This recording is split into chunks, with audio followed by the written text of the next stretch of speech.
Hi parents, Kristen Lascola, junior high pastor here at North Coast Church in Fallbrook, bringing you a weekend recap. This week we took a little break from our relationship series. If you've been following with us, we started our relationship series last week and we talked about our relationship with God and what it means to have a friendship with God.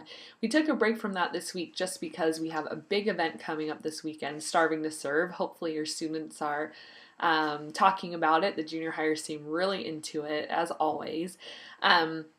So I thought it would be a good idea to just remind them a little bit about what fasting is, because it's something that we don't practice a ton in our culture, and chances are, unless you have an 8th grade student who did Starving to Serve last year, this is probably their first time fasting if they're doing Starving to Serve with us this year. So we talked about Matthew 6:16 through 18 when Jesus talks about the right and the wrong way to fast. And he said, it's not a good idea to make a big deal about it, to draw a lot of attention to yourself, but to do it discreetly, and that God will reward you openly for the service that you give to Him with the right heart and the right motivation, not seeking attention from people, but doing it for God Himself. And so we kind of took that idea and put it in kind of our same cultural context. I said, the verse says, comb your hair, wash your face, all that. And I said, I don't think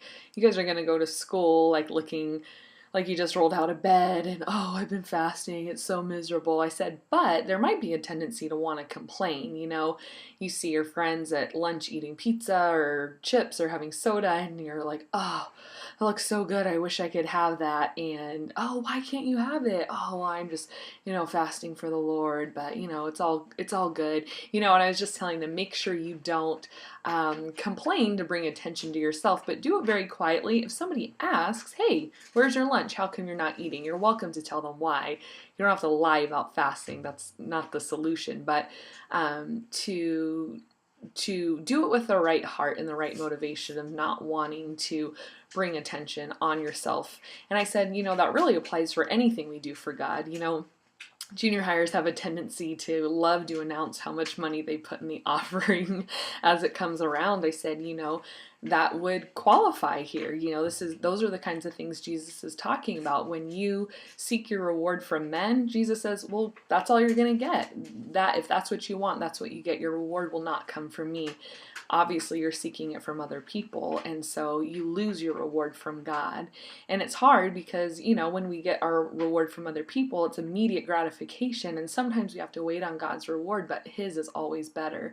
So just real quick, this Thursday is our Last Supper at the backyard, 4:30 to 6. Well, if your student can't make it, that's okay. They just need to stop eating by 6 o'clock. And then Friday night, we're meeting at the Vista campus at 6 p.m. for our Starving to Serve celebration.